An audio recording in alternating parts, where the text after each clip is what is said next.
Hello friends and welcome to another video from my series Quick Thoughts On, in which I talk about different episodes of different Star Trek TV shows. I have now finally managed to watch the mid-season finale of Star Trek Discovery, the new show which is being shown only on CBS All Access in the USA, cable TV in Canada and Netflix everywhere else. The episode in question is episode number 9, called Into the Forest I Go, and these are my honest opinions about it. So, I promise that I will have absolutely no spoilers in these short videos, so this will be very hard to do without spoilers, because so many, and I mean many important things happened in this episode. So be prepared for some very minor spoilers. This episode starts where the last episode ended. The Klingon sarcophagus ship is getting to the Pavo planet, preparing for battle. The Discovery is ordered to retreat, but nobody says to Captain Crazy Eyes what he can and can't do. Of course, they want to save the Pavans.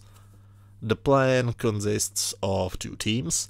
One team, consisting of Ash and Michael, will beam to the Klingon ship to collect some data, and the second team consists of Stamets and the Doctor, whose name I can't remember.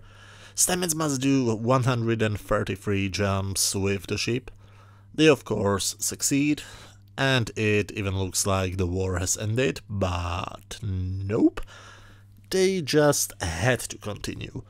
That made me a bit angry, but the ending is very important. Do you remember the crazy internet idea about Ash Tyler?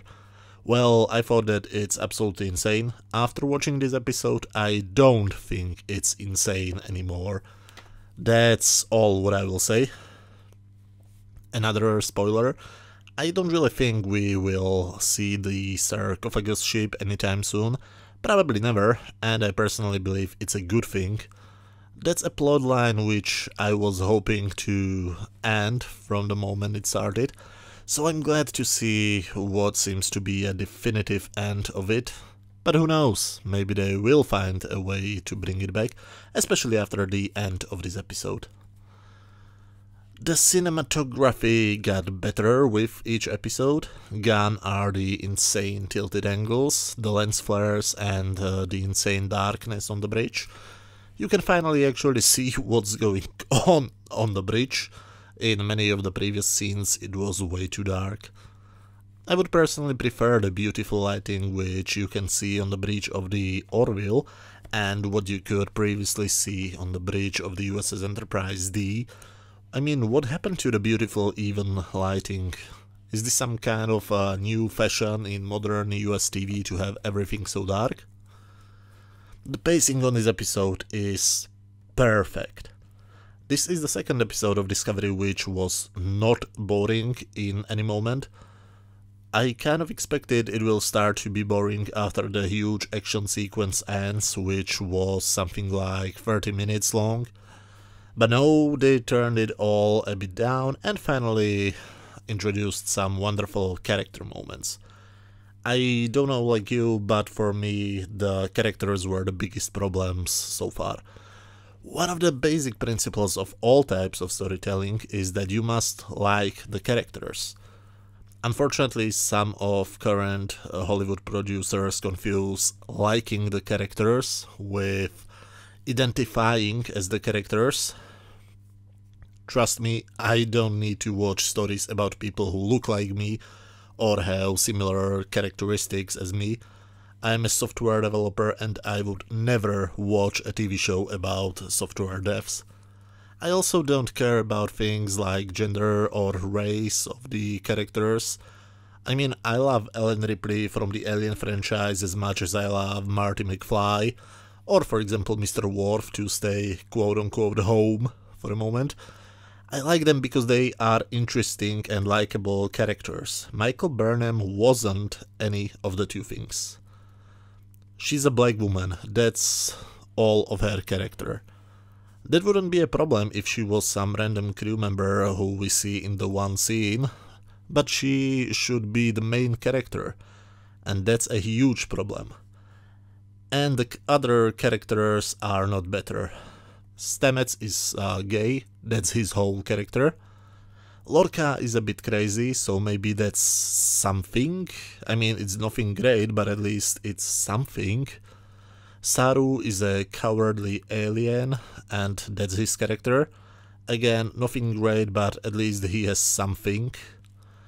And Ash Tyler, he's the only fully developed character on the show.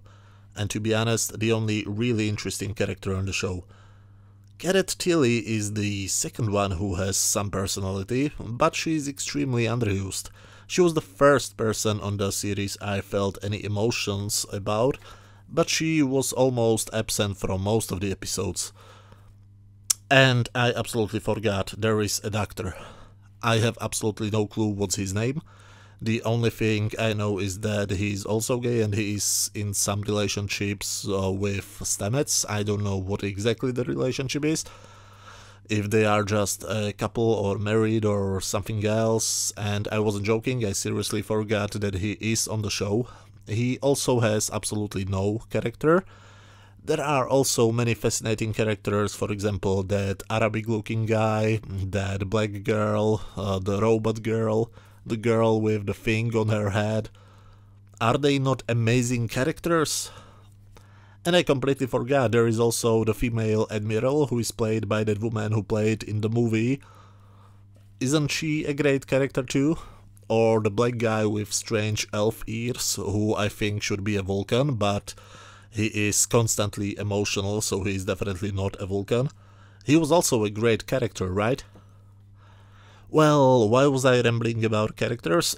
Because it took the writers several episodes until they started to give us something about them. They started slowly humanizing Burnham, and this is the first episode in the series where I really, and I mean really, cared what will happen with the characters.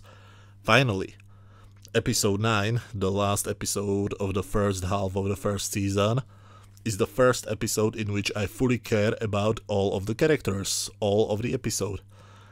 Finally, some great work. So I never thought I'd say this, but the story is great.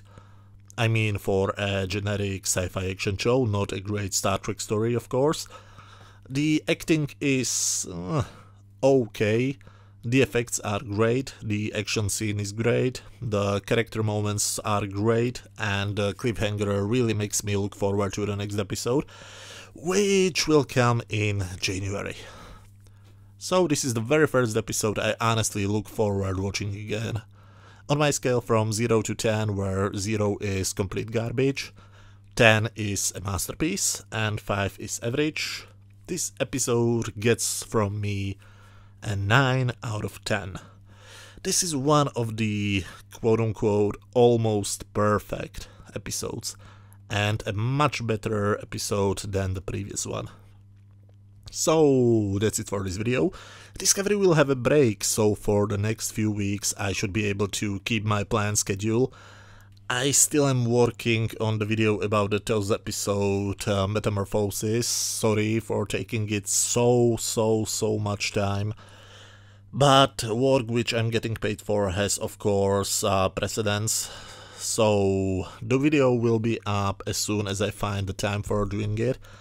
If you like this video, hit that thumbs up button and don't forget to watch any of the previous videos on this channel. You should see some links on screen right now, so thanks a lot for watching and see you next time.